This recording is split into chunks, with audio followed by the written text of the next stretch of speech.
వివాదాలకు కేరాఫ్గా రోహిత్ రెడ్డి నాడు ఫిర్యాదుదారు ఇవాళ ప్రధాన నిందితుడు. మొయినాబాద్ ఫామ్ హౌస్లో పైలట్ భిన్న పాత్రలట. ఈయన పాత్రలు మామూలుగా ఉండయి. ఈయన రియల్ ఎస్టేటు కథ వ్యవహారము ఇట్లాంటి వాళ్ళని మన ఎమ్మెల్యేలుగా కూడా గెలిపిస్తే ఇగో ఇట్లే ఉంటుంది మన నియోజకవర్గాలు, మన ప్రజల పరిస్థితి కూడా. ఆలోచించాలి జనం కూడా.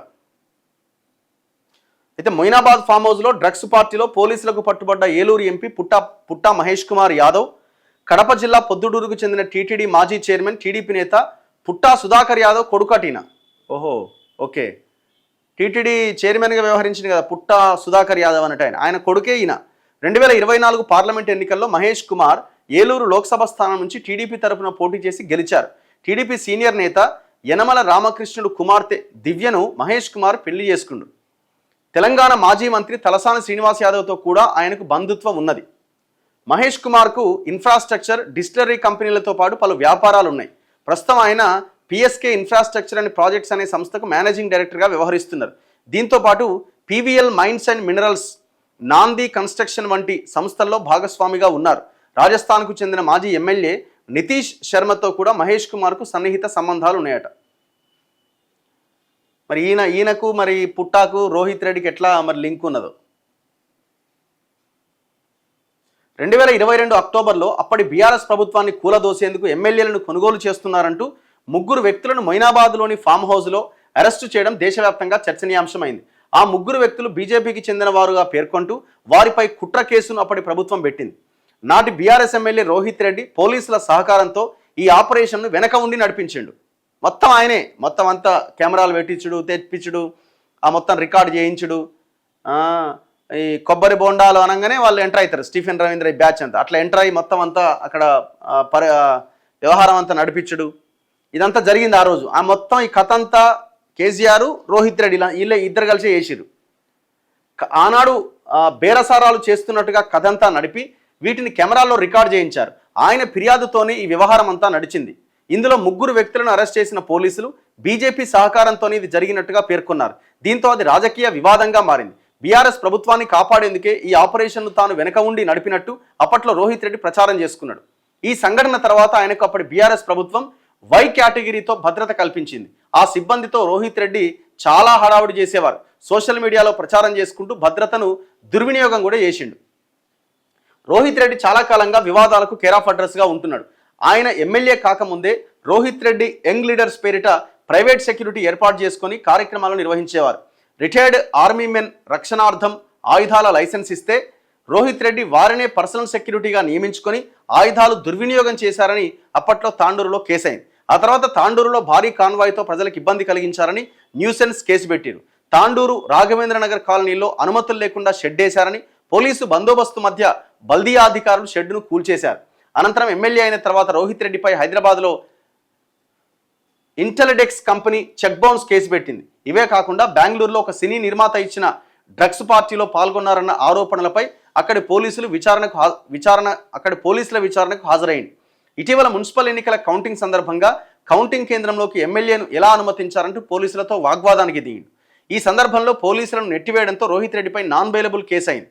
ఆయన్ను అరెస్టు చేసేందుకు ఇంటికి వెళ్తే అజ్ఞాతంలో ఉండి హైకోర్టు నుంచి కండిషన్ బెయిల్ తెచ్చుకుండు. ప్రతి సోమవారం తాండూరు పోలీస్ స్టేషన్లో హాజరు కావాలని చెప్పింది. దేశం విడిచి వెళ్లకుండా పాస్పోర్ట్ సీజ్ చేసింది. సోమవారం తాండూరు పోలీస్ స్టేషన్లో హాజరు కావాల్సి ఉండగా ఫామ్ హౌస్లో డ్రగ్స్ కేసులో పట్టుబడి పోలీస్ కస్టడీకి పోయిండు. ఇది మనోని సినిమా, మొత్తం దందాలు దుకాణం ఇదే. ఇప్పుడు ఇది కేటీఆర్ని కార్నర్ చేస్తూ మాట్లాడుతున్నారు చాలామంది. ఈ కేసులకు నన్ను లాగితే మాత్రం మర్యాద దక్కదని కేటీఆర్ అంటుండు. ఎవరు స్టార్ట్ చేసిరు? ఇదిగో మహేష్ కుమార్ గౌడ్ స్టార్ట్ చేసిన. ఏమంటుండు? అసెంబ్లీ సాక్షిగా డ్రగ్స్ టెస్ట్ చేసుకుందామా? కేటీఆర్కు పీసీసీ చీఫ్ మహేష్ గౌడ్ సవాల్. ఈగల్ టీం దాడిలో బీఆర్ఎస్ మాజీ ఎమ్మెల్యే పైలట్ రోహిత్ రెడ్డి, ఆయనతో పాటు పలువురు ప్రజాప్రతినిధులు కొకైన్ తీసుకుంటూ పట్టుబడినందుకు తలదించుకోవాల్సిన ఆ పార్టీ కార్యనిర్వాహక అధ్యక్షుడు కేటీఆర్ తిరిగి కాంగ్రెస్ పైనే అభాండాలు వేస్తున్నాడు. రేపటి నుంచి అసెంబ్లీ సమావేశాలు ఉన్నాయి. శాసనసభ మండలి సభ్యులందరము అసెంబ్లీ సాక్షిగా డ్రగ్స్ టెస్ట్ చేసుకుందామా అంటూ కేటీఆర్కు మహేష్ గౌడ్ సవాల్ విసిరారు. కేటీఆర్ బ్యాచ్ డ్రగ్స్కు అలవాటై అసాంఘిక చర్యలకు పాల్పడుతున్నారని, ఈ నేపథ్యంలో తమకు అనుమానాలు కలుగుతున్నాయన్నారు. అందుకే గతంలో టీపీసీసీ అధ్యక్షుడిగా రేవంత్ రెడ్డి విసిరినట్టుగానే తాను కేటీఆర్కు సవాల్ విసురుతున్నా. ఆదివారం గాంధీ భవన్లో మహేష్ గౌడ్ మీడియాతో మాట్లాడుతూ 10 ఏళ్ల కేసీఆర్ పాలనలో తెలంగాణలో డ్రగ్స్ సరఫరా యథేచ్ఛగా జరిగి యువతరం పాడైంది. తనలాంటి వారు కొడుకుల్ని జాగ్రత్తగా చూసుకోవాల్సి వస్తుందని ఆవేదన వ్యక్తం చేశారు. సో ఇట్లా ఆయనకి సవాల్ చేసింది. ఈ సవాళ్ళు గివాళ్ళు ఇది అయ్యేది కాదు, పోయేది కాదు, ఈయన ఇయ్యాడు, ఆయన ఇయ్యాడు, ఎవరు ఇయ్యారు. కేటీఆర్ ఏమంటుండంటే డ్రగ్స్ కేసులోకి బీఆర్ఎస్ లాగొద్దు అంటుండు. ఇప్పుడు ఆ రోహిత్ రెడ్డిని ఎందుకు సస్పెండ్ చేయరు మీరు పార్టీ నుంచి? చేయాలి కదా ఇమీడియట్గా. కనీసం నోటీస్ అన్ని ఇచ్చిరా మీ పార్టీ నుంచి? నీచమైన రాజకీయాల కోసం డ్రగ్స్ కేసులోకి బీఆర్ఎస్ను లాగడం తగదని, చట్టవిరుద్ధ కార్యకలాపాలను డ్రగ్స్ వాడకాన్ని తాము తీవ్రంగా ఖండిస్తున్నామని కేటీఆర్ అన్నారు. డ్రగ్స్ అక్రమ పదార్థాల వాడకానికి వ్యతిరేకగా ఉండే తన పేరును ప్రతి డ్రగ్స్ కేసులోకి లాగాలని చూస్తే చట్టపరమైన నోటీసులు ఇస్తామని ఆదివారం ఎక్స్ వేదికగా హెచ్చరించారు. మాదక ద్రవ్యాలు మనుషులను రాక్షసులుగా మారుస్తాయి. బాధ్యతాయుతమైన పదవుల్లో ఉన్న వ్యక్తులు కూడా డ్రగ్స్ వాడడం దురదృష్టకరం. డ్రగ్స్ వాడుతున్న వారు, విక్రయిస్తున్న వారిని రాజకీయాలతో సంబంధం లేకుండా చట్టపరంగా శిక్షించాలి. అన్ని రాజకీయ పార్టీల ప్రజాప్రతినిధులు ఈ పరీక్షలు చేయించుకోవాలన్న మహేష్ గౌడ్ సూచనను స్వాగతిస్తున్నాం. అందరం ఈ పరీక్షలకు వచ్చి ఆదర్శంగా నిలుద్దామని కేటీఆర్ పిలుపునిచ్చారు. చలో మరి ఇవాళ స్టార్ట్ చేయండి. ఒక మంచి ల్యాబ్ డయాగ్నోస్టిక్ సెంటర్ వాళ్ళని పిలిచి గవర్నమెంట్ వద్దులేండి, మళ్ళీ గవర్నమెంట్ వస్తే మళ్ళీ వాళ్ళు మార్చుకున్నారని అంటారు. సో మీరు అందరు టెస్ట్లకు ఇవ్వండి. ఎమ్మెల్యేలు అందరు ఇవ్వాలి. మొత్తం 119 మంది ఎమ్మెల్యేలు అక్కడ ఆ టెస్ట్లకు హాజరు కావాలి. అండ్ ఫస్ట్ కేటీఆర్ ఇవన్నీ మాట్లాడుతున్నారు కదా, రోహిత్ రెడ్డిని మీ పార్టీ నుంచి ఫస్ట్ సస్పెండ్ చేయండి. ఇట్లాంటి వాళ్ళు మరి ఉండొద్దు కదా రాజకీయాల్లో. ఏది ఫామ్ హౌస్ కేసు వార్తే లేదా ఒరియమ్మ? కాదండి, ఫామ్ హౌస్ కేసు వార్తేదండి నమస్తే తెలంగాణలో. ఇప్పుడు మీ కేటీఆర్ ఏమంటుండు, డ్రగ్స్ అంటే మేము సహించము, మత్తు పదార్థాలంటే మేము సహించమనే ఒకవైపు చెప్తున్నాడు. మరి నీ సొంత పేపర్లో రాయాలి కదా, ఇట్లాంటి వాళ్ళని మేము వదిలిపెట్టాం, ఆ మా పార్టీ అయినా ఏ పార్టీ అయినా ఎవడైనా సరే అని రాయాలి కదా. పోనీ ఎవరైతే ఆయన ఎవరు ఉండగానే పుట్టా మహేష్ యాదవ్కి ఎట్లా స్టేషన్ బెయిల్ ఇచ్చిరన్నదన్న క్వశ్చన్ చేయాలి కదా నువ్వు. ఇప్పుడు నువ్వు రాయొచ్చు కదా, మా పార్టీ ఎమ్మెల్యేనేమో లోపలేస్తావు, చంద్రబాబు నాయుడు నీ పార్టీకి సంబంధించిన మీ గురువుకి సంబంధించిన ఎమ్మెల్యేని మాత్రం స్టేషన్ బెయిల్ ఇచ్చి పంపిస్తావా అని ఎందుకు రాయాడు?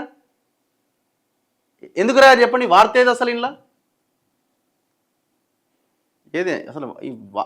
కనీసం నమస్తే తెలంగాణ పేపర్లో ఇంత పెద్ద వార్త అసలు కనీసం రాయి కూడా రాయలే. ఒక మూలకు కాదు కదా, ఎక్కడ లేదు మెయిన్ పేపర్లో అయితే.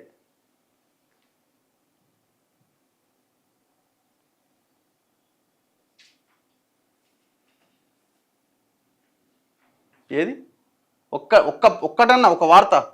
అయ్యో, ఈడ నిన్న దాసోజు శ్రవణ్ గారు పెట్టిన ప్రెస్ మీట్ ఉన్నది. మీరెందుకు వచ్చినారండి? అసలు అనవసరం, మీరెందుకు రుద్దుకుంటున్నారు? కేటీఆర్ ప్రెస్ మీట్ పెట్టాలా? ఈ బీసీ నాయకులతో ప్రెస్ మీట్లు పెట్టిస్తారు ఎట్లా? ఇప్పుడు రోహిత్ రెడ్డి అరెస్ట్ అయినప్పుడు వాళ్ళలో ఇంకో రెడ్డి నాయకుడు, ఇంకో వెలవ నాయకుడు వచ్చి ప్రెస్ మీట్ పెట్టాలి కదా, మీరెందుకు రుద్దుకుంటున్నారు దాన్ని?